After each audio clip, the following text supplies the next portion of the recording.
right. Democracies the world over is said to be expensive to run, but much more so is Nigeria's democracy touted as one of the most expensive in the world. Now, with a public structure so humongous, Nigeria spends a larger part of its revenue on paying salaries of public servants.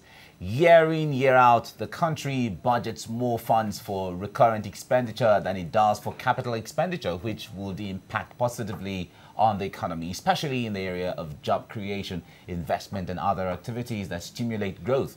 The Nigerian economy is groaning under the weight of excessive cost of governance, as a huge portion of the country's resources is allocated to servicing a tiny fraction of the population who are public office holders, while the masses are left in the lurch of poverty. And the guiltiest parties are allegedly the executive and the legislative arms of government, where elected officials have tons of aides, maintaining expensive convoys, fly private jets, and earn what's been called ridiculously high sums as salaries and allowances. We bring back Jide Ologun, lawyer and public affairs analyst, to talk about this trend in the studio. Thank you very much for joining us again. Good morning. Nice to have you join us. Good morning. Great. Let's start with your analysis of the system. It's been called ridiculous, it's been called humongous, but what's the way to go in tackling this high cost of governance? Yeah, the way to go is to redress the system we have. Excuse me. If you have to evaluate by the result we have, then we must begin to pay attention to it. If today Nigeria, with the wealth of resources, is the capital of poverty, then we need to turn on a new curve. Let's start with wealth. For instance, wealth is the abundance of valuable possessions. Some will qualify it in money. Is Nigeria blessed? Yes. We have the oil and gas. In fact, I've said it before, Nigeria is not an oil field. Nigeria is a gas field. And if you check the metric tons of gas we flare and waste that can even service the gas needs of Africa, you know what we are doing with our wealth. Now, let's come back to the public expenditure. Basically, we have spent so much on recurrent expenditure, neglecting capital expenditure. And that is the difference between countries that were at par with us. Let's even benchmark it from 1960. You talk of countries like Saudi Arabia, like Singapore, you know, the Asian tigers that have gone on. And let me now give us the moment we embarked on this journey. Immediately after the Civil War that ended early 70s, in 1974, we had this Udoji Award that doubled salaries. And that was when the ostentatious living started in the public sector, because the head of state then, innocently, perhaps erroneously, even disclosed that our problem was not money, but how to spend the money. And today, we have spent so much that even the structures that have been put in place have been neglected. I challenge anyone to visit any of the ministries and compare the state now with the past glory.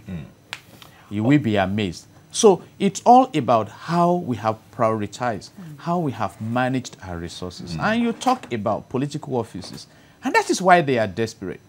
I mean, if, for example, because we still argue over it, it is true that some earn about 29 million naira per month. All I need to do is invest 1 month's salary towards winning election. And I multiply that, and those are the ones that are known to us. You're not talking of oversight functions and things like that. You know, we are in a country where governors get security votes that are not accounted for. And yet we have insecurity. So these are all the elements we must put. That statement by a former head of state was one statement a lot of other politicians have said it was really unfortunate to have said so without the vision of how to transform Nigeria, because it was almost the same time that the dream of Dubai was conceived, and that was when the foundations were being laid. It was the same time, also the period of time, that the Singapore we see today now, by Lee Kuan Yew and all of that, almost everyone has read that book, and all of that was conceived. And also, now, let's bring it back to the present time.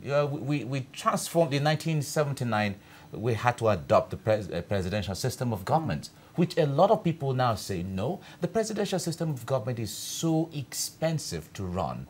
But on the other hand, political scientists have said that for a complex country, a multi-dimensional country like Nigeria, the most, or one of the kind of system of government that is most adoptable and should be practiced to balance everything is presidential system of government is most recommended. How do we balance this, this extreme where we have to ensure that everyone is carried along on one hand, and then we have too much expenses on our shoulders on the other hand? Yeah, when I went back on adult education, specifically to study public relations, we learned in class that late fools argue all systems of government are good. Okay. This is so. It depends on what you achieve with it. How you use it. We quickly bring in religion, ethnicity, and I have been to the UAE. UAE is not managed by Christians. In fact, I did a thorough study on the conceptualization of the modern UAE from desert to paradise.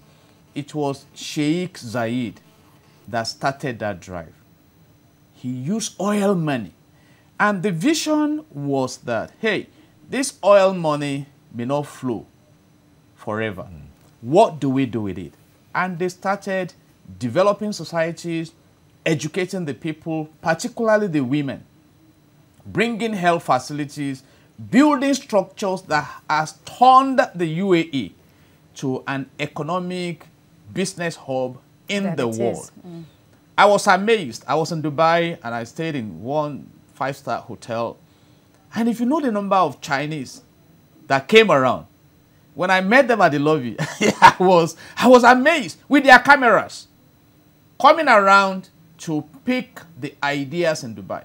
Have you noticed that even in Nigeria, have you seen the Chinese just playing around in Nigeria?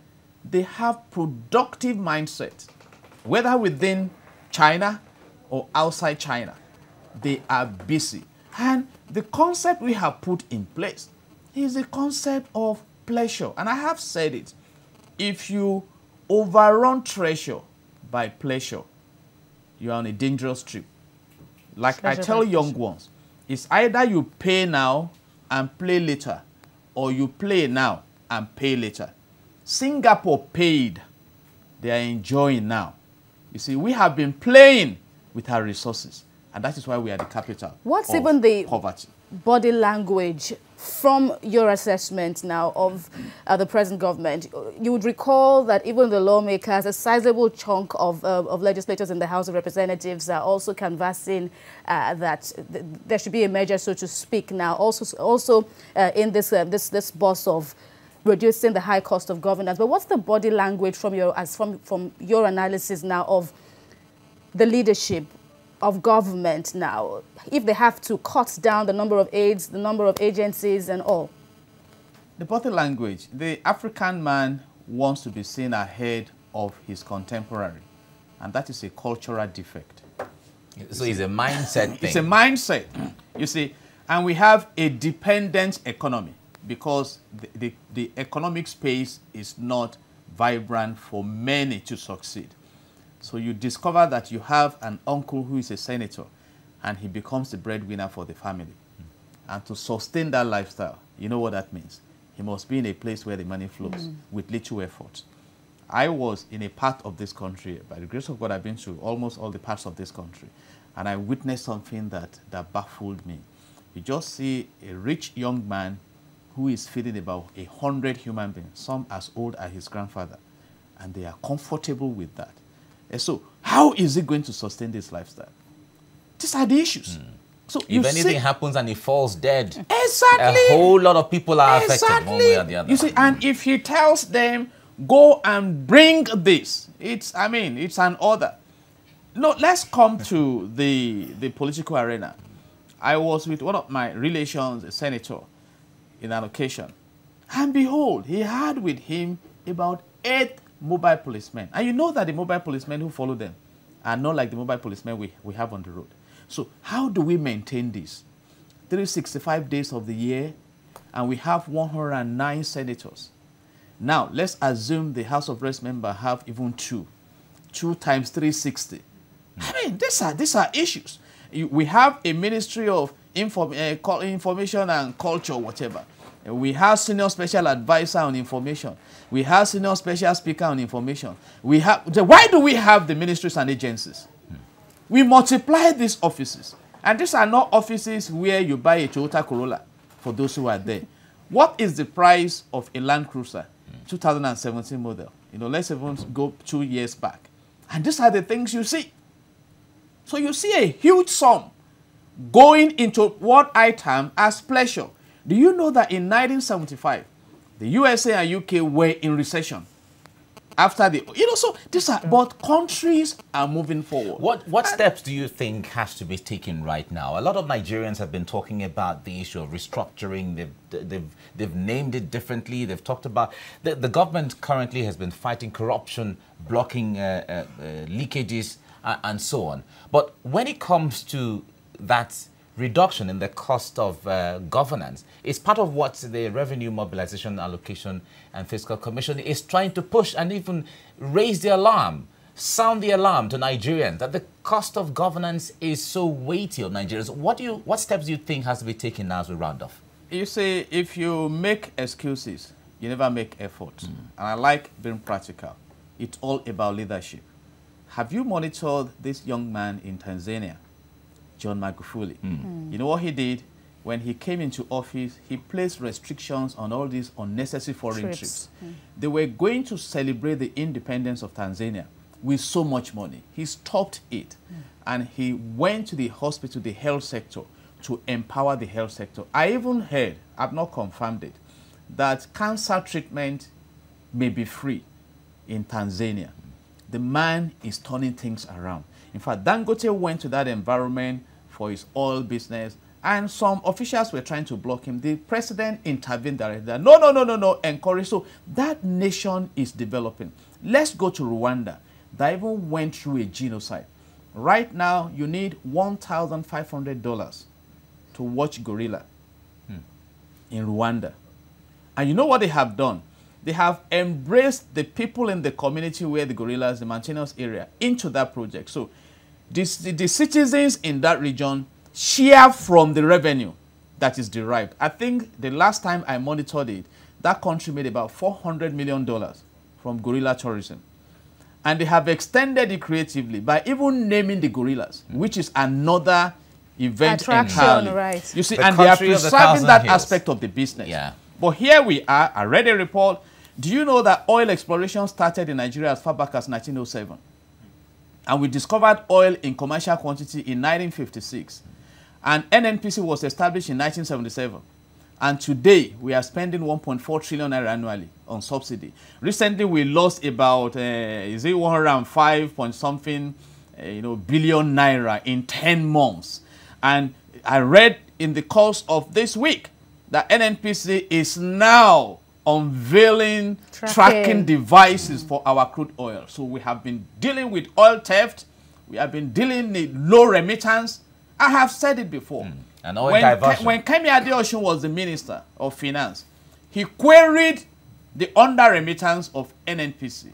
Soon thereafter, the issue of certificate forgery came up. And she had to out of office. When the new person came in, our excess crude account was depleted by 73% in 3 weeks.